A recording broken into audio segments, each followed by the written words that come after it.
কিছুদিন আগেও যারা স্কুলে থাকতেন এই সময় তারা আজকে বর্তমানে রাস্তার মধ্যে বসে রয়েছে, এমনকি একেবারে ঠিক কসবার যে ডিআই অফিস, সেই ডিআই অফিসের বাইরের ছবিটা দেখতে পাচ্ছ। যারা একেবারে চাকরি হারা তারা রাস্তায় বসে রয়েছেন এবং তারা কেউ লাঠির ঘা খেয়ে একেবারে বরফ দিচ্ছেন পায়ের মধ্যে, এবং সেই লাঠির ঘা খেয়েও তারা রাস্তায় বসে রয়েছেন। তারা যে বিষয়টা বলছিলেন যে এই সে সরকারের আমলে এবং সেই জায়গায় যে দুর্নীতি হয়েছে সেই দুর্নীতির শিকার হয়েছেন তারা, এবং তার রেজাল্ট তাদের চাকরিটা গেছে। তারা বলছেন যে সেই চাকরি চাওয়ার জন্য তারা আজকে এসেছিলেন এবং তার পরিপ্রেক্ষিতে তাদেরকে লাঠির ঘা খেতে হয়েছে।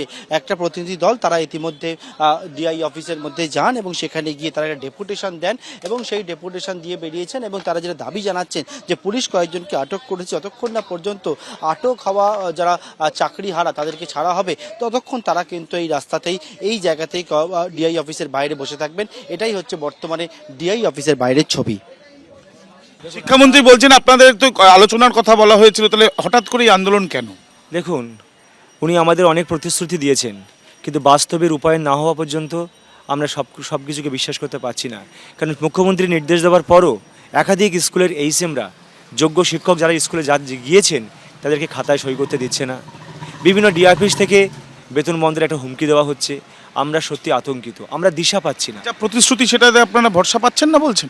আমাদের সেই প্রতিশ্রুতিটা রূপায়ণ করার জন্য যে যে নিয়ম এবং প্রোটোকল দরকার সেইগুলোকে আমাদের বাস্তবে রূপায়ণ করে দেখিয়ে দিতে হবে। যেমন আমাদের মুখ্যমন্ত্রীর কাছে আমাদের প্রধান দাবি, অন্যতম দাবি, যোগ্যদের তালিকা প্রকাশ করতে হবে। যোগ্যদের তালিকা এফিডেভিট আকারে প্রকাশ করে সুপ্রিম কোর্টে জমা দিতে হবে।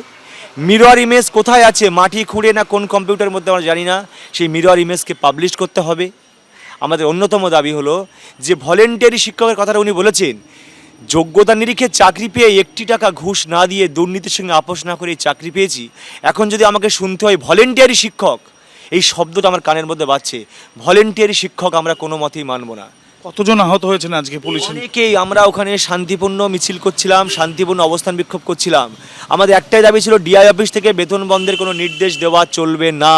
কিন্তু আমরা আভাস পাচ্ছি যে ডিআই অফিস থেকে বেতন বন্ধের নির্দেশ আসতে পারে। তাই আমরা হঠাৎ শান্তিপূর্ণ মিছিলের মধ্যেই পুলিশ অতর্কিত আক্রমণ করা শুরু করলো।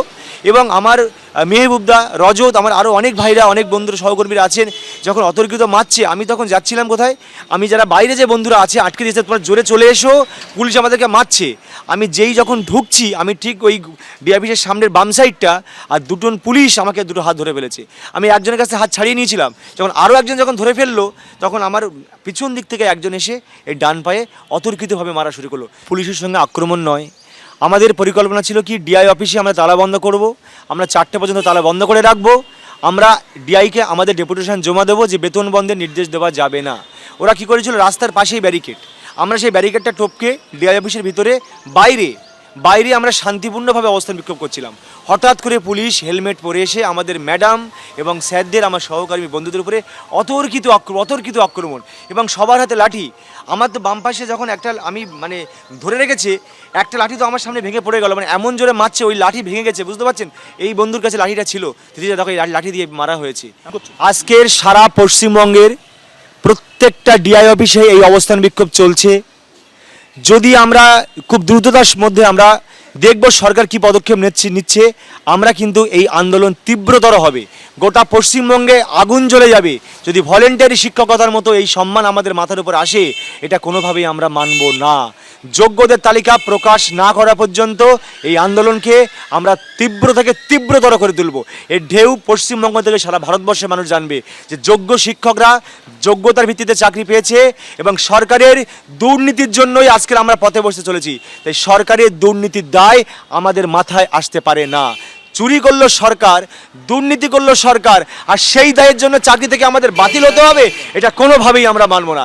আজ আমার লেগেছে, এই শক্তিকে আমি ধারণ করছি এবং আমি কথা দিচ্ছি এই আন্দোলনকে তীব্রতর করব, এবং গোটা পশ্চিমবঙ্গের মানুষ জানবে যে যোগ্য শিক্ষকরা আন্দোলন করতে জানে, তাদের দাবিকে পূরণ করতে জানে। এটা পূরণ করেই আমরা ছাড়ব।